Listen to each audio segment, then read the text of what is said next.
నా పేరు దేవర మణితారెడ్డి. Direct news ప్రేక్షకులకు ప్రత్యేక కృతజ్ఞతలు తెలియజేసుకుంటున్నాను.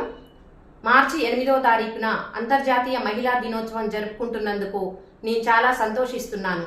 ప్రపంచ దేశాలు సైతం మహిళకు మన భారతదేశం ఇస్తున్న విలువను, ప్రాధాన్యతను చూసి ఎంతో అవాక్కైతున్నారు.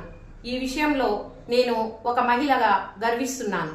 విద్య, వైజ్ఞానిక, సామాజిక, రాజకీయ విషయాలలో స్త్రీ పాత్ర మన దేశంలో ఎంతో అత్యున్నతమైనది. ప్రతి మహిళ కూడా చాకచక్యంగా తన పనులను తాను నిర్వహించుకునే విధంగా ఈరోజు స్త్రీ తయారైంది.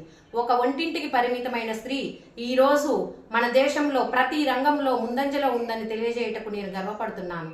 ఈ అంతర్జాతీయ మహిళా దినోత్సవం సందర్భంగా ప్రతి మహిళ కూడా తన సమానత్వాన్ని, స్వేచ్ఛను ఇంకా కాపాడుకోవాలని, కాపాడుకునే దాన్ని గుర్తు చేసుకోవాలని నేను ఒక మహిళగా అందరికీ తెలియజేస్తున్నాను.